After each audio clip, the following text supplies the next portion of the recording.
Welcome, everyone, to the Draft Savages NFL Draft Podcast. I'm your host, Seth Cox. With me tonight, one of my co-hosts making his return this week, Justin Higdon. Justin, how are you? I'm done moving, so life is much better this week. I'm glad to be back on the show and talk about some draft takes. Yes, and we're going to get started with one of the best takes of the day. And we brought him on not because of this take, but just because it's fun, and he's one of the best follows on Twitter. Andrew Parsons. Andrew, how are you? I'm doing good, man. Doing good. Good. And we get your approval to make this podcast today? Is that how the college draft Twitter works? I was following along into this conversation, so I had to get yours and Eric Stoner's approval. I think I in mean, order yeah. to do If this. anyone's ever seen The Wire before, we're kind of like the kings of the castle. You got to before you make any moves, you got to run them by us right quick, and you know, you either approve it or you get got. Really, your choice. And of course Parsons has been with us before, talking edge, front seven defense, and he's back with us now to talk a little bit about the Atlanta Falcons and their draft. I don't know if you call yourself a fan or you're just kind of a sadomasochist with the Falcons at this point, Parsons, but you do have a little insight into the team.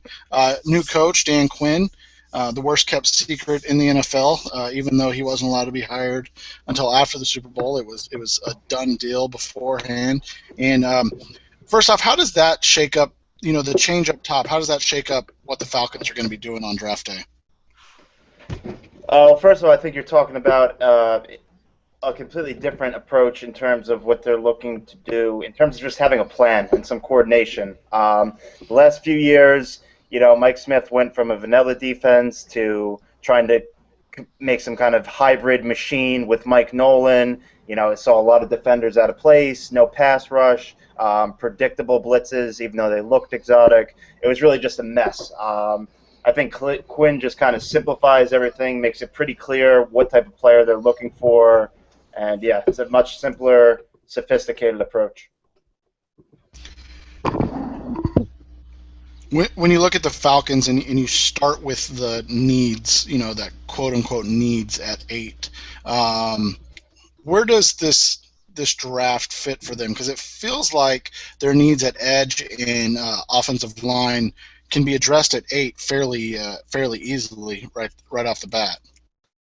Yeah, I've been doing just some kind of figuring out with all like the top 10 picks, like what is the percentage chance that a team goes, against the commonly mocked pick. Like for Jacksonville, I think it's maybe about 15 to 20% that they go somewhere other than edge. For the Falcons to go someone other to fill the Leo role, I think that's probably maybe 2%. That's just if like 4 of them go off the board in the top 7 and they don't like number 5. I think it's pretty much a lock. That's going to be the pick right there. Hey Andrew, a guy I followed for a few years, regarding the Falcons is Scott Karasik, who does a lot of writing for Bleacher Report. And one of the things that he's talked about over the years with Atlanta is Tom Dimitrov's kind of his filter as far as character and team captains, that type of thing. With Dimitrov's role changing now, how do you think that's going to affect that type of approach to the draft? Are they still going to take that approach? Are they going to lighten up a little bit? What's your take on that? They've always been team captain type oriented drafters, as you said, but I think last year we saw Scott Pioli's influence, and he's getting an expanded role in the draft. I think we started to see it kind of shine through a little bit last year. I think Hagman was the first person they've drafted in a while with an arrest. Shembo, he might have raped somebody at Notre Dame, so that's kind of a pretty serious issue. Again, I think when you look at Thomas Dimitrov, as much as I like the guy, and I think he has a pretty sound philosophy, he has a tendency to fall in love with, the scrappy football player types, the high motor intensity guys.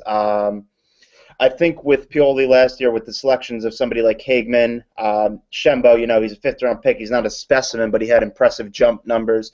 I think he is more in the mold of getting those dynamic athletes as opposed to just motor guys who out-hustle.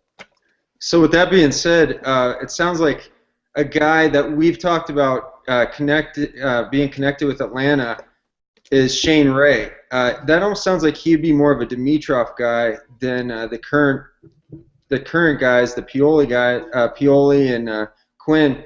So are we thinking Shane Ray is really not a guy that they're going to target? I actually brought up that earlier this week. I said, yeah, if I thought Thomas Dimitrov was still 100% in control of the draft, I think Shane Ray pretty much, I would have locked that pick up. I'm still kind of outside expecting that, but I know Quinn has stressed length at nauseum. I know Ray has pretty decent arm length, but nothing spectacular in that regard. And it also seems to be like a height type of thing that Quinn likes. And again, Pioli with the monster athletes, and after Shane Ray's atrocious pro day, I would like to think that threat is gone. It's not, but I would say it's pretty mitigated at this point. When you look at the top guys at that Leo position that the Falcons need, I know Vic is the guy for you in your eyes. So after one, how does that list kind of look for you in terms of that Leo position? Because it is slightly different than just your traditional edge player. From there, I would probably go in this order. I'd probably go Gregory, Dupree, Fowler. Yeah, that would be my list right there. I don't think the Falcons are going to like Gregory as much as I do. They seem to still be along that kind of intensity type of thing. They want real hard-working, just all hair on fire type of players. Gregory, just even as much as I like the guy, that's never really struck me as his type of game. I think the Falcons board will probably look something closer to Vic, Fowler, and then a toss-up between Dupree and Gregory.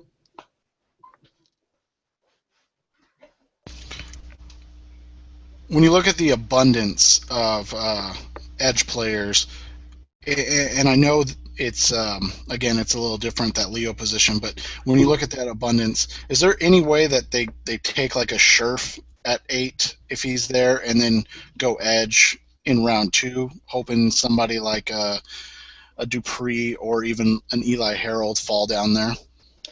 I think the Falcons' offensive line needs have been kind of overstated to this point. I think a lot of, they had some, believe me, atrocious games.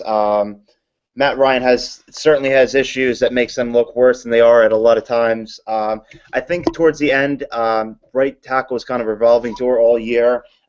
Kid named Ryan Schrader, pretty decent athlete, moves well. He got blown up in the last game along with everybody against Carolina, but I think he is pretty much penciled in as a starting right tackle at this point. They have a right guard, John Asamoah. They have a set who's above average to very good.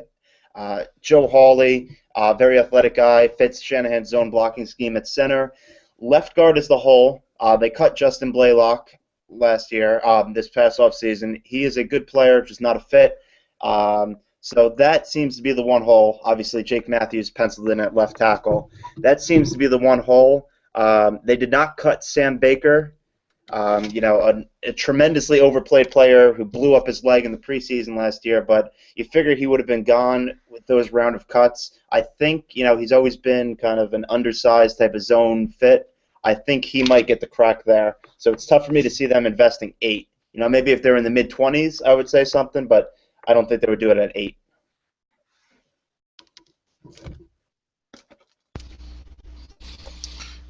When you look at day 2 of the draft for the Falcons and how if they go edge in day 1, where do those day 2 needs start for you, in your opinion? Let's see. For me, I think basically if the Falcons are going to do anything within the next 3 years in terms of NFC Championship game to Super Bowl status, I think they are going to need a foundational, I'll go Merrill Hodge. They're going to need a factor back type of player. I think Ryan's proven that his level is what it is. It's good enough to win a Super Bowl. He's just going to need a lot of supporting talent around him. He doesn't need to be carried, but he needs players that are good and can play to that level. So in round 2, ideally, my guy has been Ajayi. if that's how you say his name, I guess something similar to that. We're not I think in the business of getting names right here. You're nope, okay. not important. I think in a pure his he makes some awful bouncing decisions, some poor vision, but I think in a heavy, very heavy outside zone scheme like Kyle Shanahan's, with his combined with his ability to catch, you're looking at a potential top 5 back in the league the next 3 years. So that's my guy at number 42. You mentioned Ajayi and his tendency to bounce runs outside. It's something I've been critical of him about. I know a name that's kind of been catching a little bit of fire lately, especially from the what we call big draft. The guys from the NFL Network, ESPN, is T.J. Yeldon. Is he a player that might interest them because of his ability, because of his receiving ability and his pass blocking experience? I am not a big Yeldon guy. I don't hate him as much as some others do. I think he makes a lot of sense in a one-cut scheme, but I don't see him as a value at 42, and I'd hope the Falcons don't. If they decided to address running back in the 3rd round, I'd be okay with that. I do think it's something that will be addressed within the first 4 rounds. I do think I like Devonta Freeman. I think the Falcons like Devonta Freeman too. But I think they are going to look to go with kind of a Jeremy Hill, Gio Bernard type of approach. Shanahan likes his bigger backs. I think that's what we're looking at. And if Todd Gurley is sitting there at 42 after being passed on because of the injury, do they jump? I think they have to. Yeah, I think they have to. He's just too talented. I know this probably isn't his ideal scheme, but I think he is kind of like Lael Collins in that way. You put Lael in a zone blocking scheme, and it's not going to be as amazing as you'd like it to be, but you're still getting a pretty damn good player. When you look at day 3, and I know for you personally, you're not doing a ton of day 3 works. You're going through. I've got my eye on a few. Yeah. So give me those guys. They don't have to be Falcon specific, but I mean guys that you like that you think are going to be day 3 guys. I'm going to have to look up names, but I can do 2 Falcon specific ones. So that's kind of just my eye on a little bit.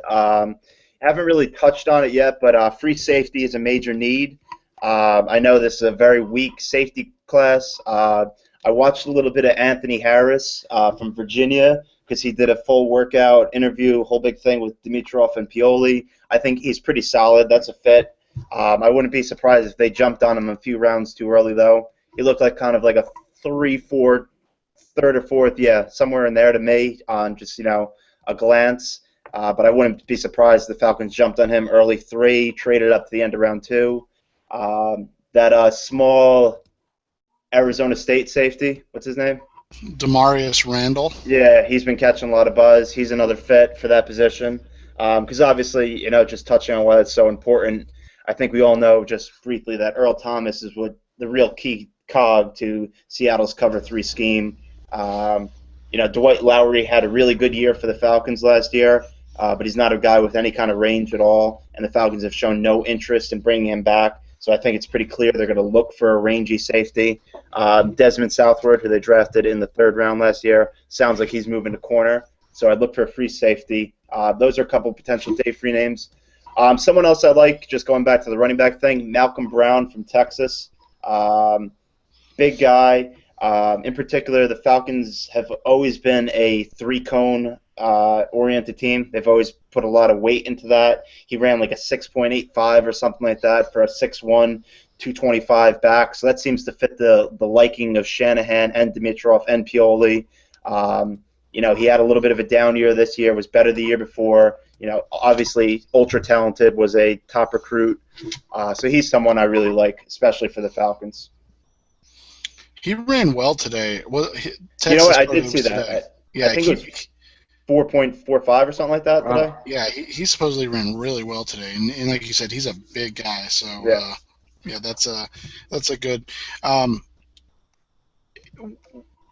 Anything else on the Falcons? I mean, outside of.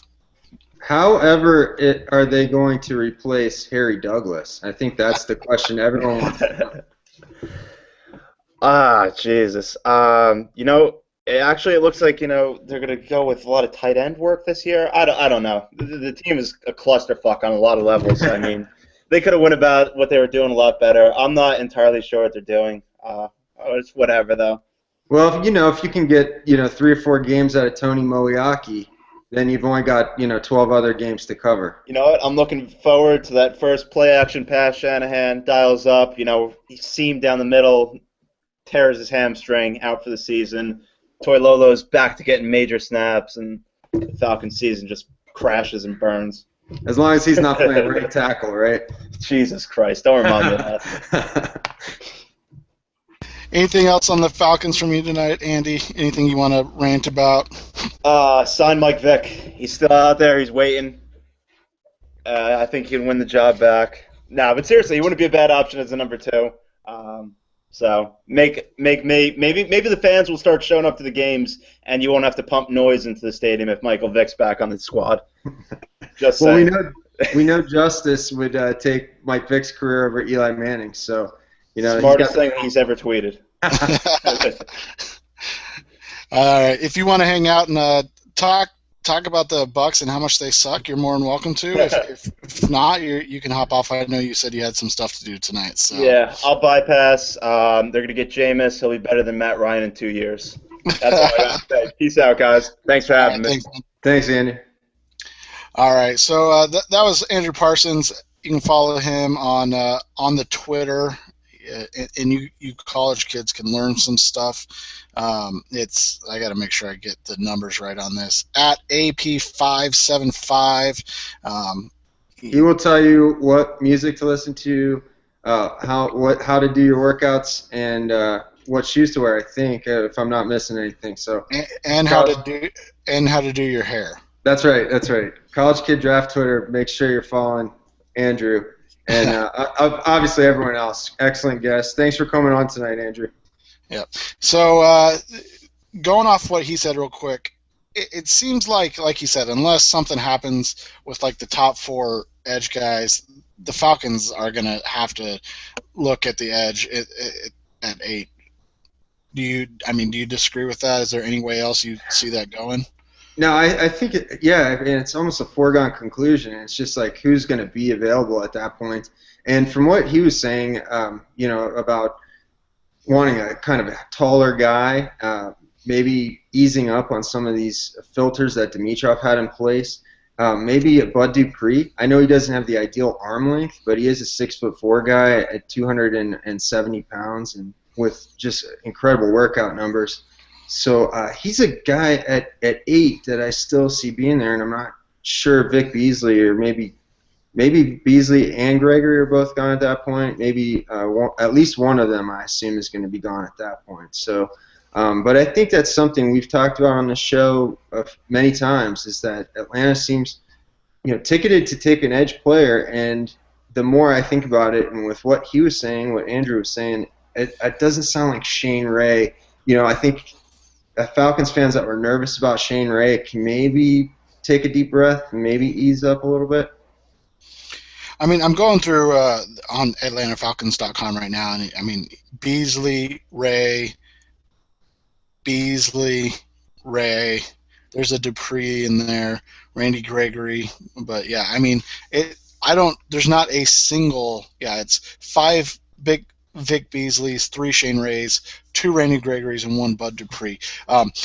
There's not a single differentiating opinion that they'll be taking a edge player. So I think, that's pretty much a lock. From there, like Andrew said, it's going to be running back, safety, trying to fill out the bones of that roster, which is not as bad as everybody says, but they definitely need some pieces to help Matt Ryan out if they're going to continue to get back to competing while he's still, a good quarterback.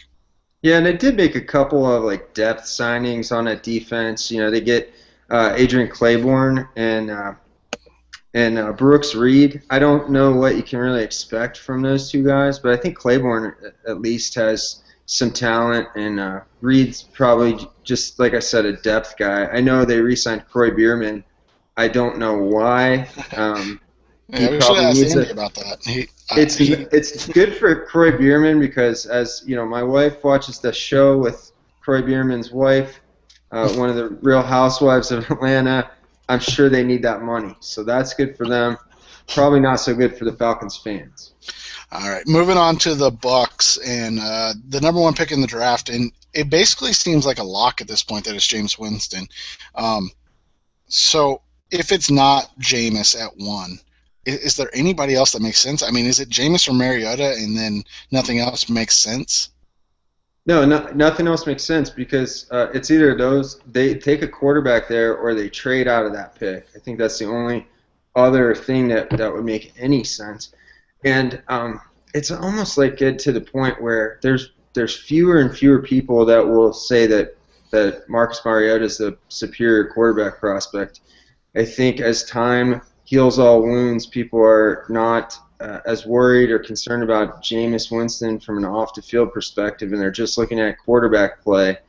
And we're seeing, even today, I saw a little, it's starting to creep in. We're starting to see comparisons of Jameis Winston to even Andrew Luck. So I don't think he's that caliber of a prospect. But from my point of view, and it's been like this for a couple months now, he's a better quarterback prospect.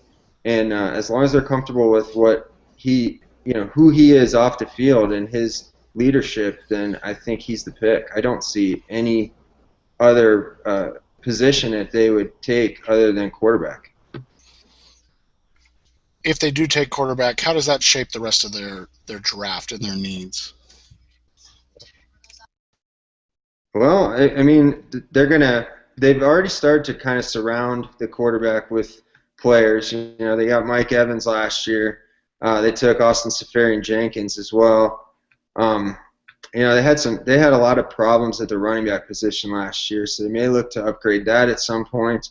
And certainly they're going to want to make sure that Jameis is protected. But really, that's the key to their draft. I mean, this is a team. Tampa Bay was picked by some experts going into 2014 to make the playoffs. So it all just fell apart. And, you know, now all of a sudden, you know, they jettisoned a lot of players that they had signed for big money contracts. They're kind of like the poster children right now of why have big spending in early free agency isn't a great idea. But I really don't think, I mean, this is a division where it's not going to take a huge leap for them to turn around and compete for the title. I mean, they could go from worst to first if they get improvement at that quarterback position, and Winston's the key. So I think it all goes from there. You know, and we talked about it last week when we had Matt Harmon on, and you know, whatever's going on in New Orleans, you know, they still have the quarterback in Drew Brees, and you can say the same thing with the Atlanta Falcons, and obviously Carolina's won the division now, and they are, you know, they took the next step and actually won a playoff game, albeit over a terrible Cardinals playoff team. So it's at the point where, yeah, I mean, you have to have a quarterback to compete in a division where you have, you know, Cam Newton, you know, yes, a declining Drew Brees, but also Matt Ryan. So you know, it's right there, kind of for the taking. They just have to figure it out. When you look at the needs after that top pick, and that's, you know, Jameis Winston by all intents and purposes, based on what we've heard and seen. Is the flop of Anthony Collins? Sorry, I couldn't think of his name. Is the flop of Anthony Collins? Does that make tackle kind of number 2 on their need board for you, or how would you look at that? Tackle is going to be an area that they're probably going to want to address. But I'm no, you know, expert on the Tampa Bay Buccaneers, but I do know that Lovie Smith is there. He wants to install a really talented defense, and what they have at safety is probably frightening. They cut Golson, who was it turned out to be a bad free agent signing, or at least not worth the money that they paid him. But then they signed Chris Conte, and as someone who lives in the Chicago area, there might not have been a more hated player on the Chicago Bears roster over the last couple of years than Chris Conte. So this is a guy who, he's an athlete. He can run, but he can't cover, and he's given up big play after big play. So what do they do to address the safety position, and where can they address it in a class like this, where we've talked about a number of times, you don't have a lot of depth out there? Is Randall a guy they look at? Is he like a surprise early second-round pick for them? Do they wait till the third round? And, I don't really know. And this is a position that just doesn't have a lot of depth. There's some deep sleeper type guys. There's some cornerbacks like Quinn Rollins, who some people might want to move to safety, or Eric Rowe, who I still like as a cornerback. Those are possibilities. I think if they're hanging out early in the second round, I wouldn't like Rollins that early, but they're going to need to do something to address that. Another guy I might look at maybe early on day 3, if they're still in need of a safety, is Curtis Drummond from Michigan State, who's kind of flying low under the radar at this point. A name that's come up a couple times lately in terms of coming up draft boards, and that's Jake Fisher as a left tackle. Is the need at left tackle and maybe the ability of Fisher to move and I know a lot of people like him. I saw Duke Manyweather and I can't remember who else. I know Justice was asking about Jake today, and they love Jake and what he does at the point of attack. Does that, if he falls to 33, I think they have or 34, does he make sense there as, draft Jameis and then get somebody to protect him, or even maybe a guy like AJ Kahn at 34, just going with the let's protect Jameis, who we're going to, hopefully ride to something better than what's been going on? I think that'd be early for AJ Kahn. Fisher, if he falls into that range, I think you're probably looking at a good value. I wasn't crazy about Fisher the first time I watched him. I thought that he was doing a lot of grabbing and kind of grab and pull type of blocking, and I still think that he does do that, but when you look at just the strength and the athleticism that he has, I think that's something that I had to, when I saw that and how good of an athlete he was, I had to kind of reevaluate where I stood on him. So I have a day 2 grade on him, so that's a good value for him. But I just get the feeling that he's not going to be there in the second round because he has such a killer combine, and people are going to look at him and say, like, this is one of the most athletic tackles testing-wise that we've seen come down the pike in the last several years. That's somebody that some team's probably going to jump on earlier. I just get the feeling. Him, Brandon Sheriff, those guys tested too well to make it to the second round. So I think you might be looking at a guy like Donovan Smith from Penn State, who I like a lot, and I also have him in that second round area. And he had an excellent pro day this week, trimmed some weight. Some people like him at guard. I think he can play left tackle. That might be a little early for some people's liking, but I think that Donovan Smith is a solid second round tackle. Last question on the Bucs, and we'll end the show for tonight. One of the things on the Tampa 2 is the need at linebacker, and you have a guy, another thin position in this draft. If Eric Kendricks I don't know if he can play that inside linebacker in a 4-3, but if a guy like Benardrick McKinney, who I don't think is the athlete on the field that he tested like, are those options? Or they just have so many needs, so I'm just kind of throwing out the names at the top of each positional group. Or is the lack of depth in this, is this going to be somewhere where you just try to grab like somebody like Hayes Pollard late and see what he can do for you? Yeah, I don't think Tampa Bay is going to want to take a linebacker on the first 2 days. There are going to be linebackers that come off the board in the first 2 days, but I think with them picking so high, so early in the rounds. That's a great position for teams. Too often these bad teams stay bad by blowing those picks. But if you think about the type of players, like at the top of round 2, you can get a player that falls out of the first round. At the top of round 3, you get a player that falls out of the second round. At the top of day 3, that's just a primo position to be in for whether you want to pick a player that didn't get picked on the first 2 days or you want to trade out of that pick. So I think this isn't a terrible linebacker draft, but it's not top heavy at all. And I don't like the linebackers. I don't like the idea of taking an Eric Kendricks or, God forbid, a Paul Dawson at the top of the second round or even the top of the third round in Dawson's case. So maybe you can sit tight on the linebacker spot, and then you can get maybe Dawson early in the 5th round if teams are really, really soured on him, and then you might have something to work with. Hayes Pillard, I'm not really enamored with him. I think that's another guy who's going to be there in the middle of day 3. So I think sit tight on the linebacker, and you can get some quality maybe to fall into your lap without jumping early on that. Anything else on this Bucs team that's kind of a dumpster fire but has some maybe workable pieces? Well, it's going to be hard for them to replace the production of Josh McCown. I know the Browns stole Josh McCown from them. That's a tough pill to swallow. But I think if they really stay true and they take Jameis Winston, Jameis Winston is such a polarizing prospect. There's going to be people that really, really hate him. But I think there's just no denying the talent there. And I think if they don't screw this up, take Jameis Winston, they're going to be okay, and they're in a winnable division.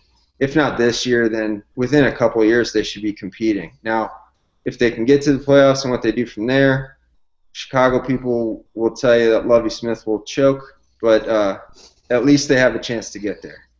Yeah, it's something that they haven't had in a couple of years. They were supposed to, it was supposed to happen with Josh Freeman, and then I don't know what the Mike Glennon era really is, and then they had the bridge of McCown for half a season basically, and I think the first thing is to find a defined way of doing things. I read something interesting. I can't remember who wrote it about when a team abandons its plans and tries to go too fast in a rebuild or kind of a I can't even remember what he said, but this is what happens is then you consistently stay bad and you stay at the bottom. And, as much as fans hate seeing it and watching it, 2 to 3 years of bad to get to 5 to 7 years of good is usually worth it. But we'll see what happens. The Bucs have the first pick in the draft, and it sounds like it's Jameis Winston. 64 days or 63 days before the draft, so or not even that much. Sorry, I'm thinking about when I'm going to be in Hawaii, not when the draft is. It's about 5 weeks now. Yeah, so about 36 or 37 days. Jameis is going to be throwing to Mike Evans. He's got Vincent Jackson, Austin Seferian-Jenkins. He's got the trees out there to throw it to.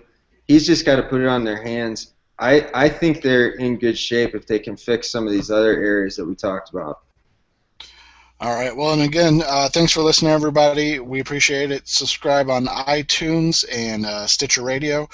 Make sure you give Andrew Parsons a follow at AP575. He's showing off for the ladies out there right now, so go ahead and make sure you give him a follow.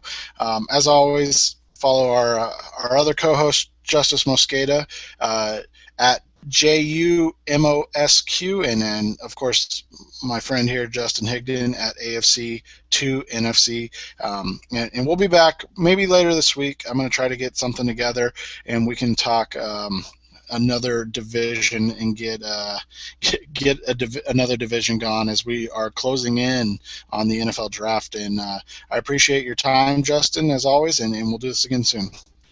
Looking forward to it. Good night, everyone.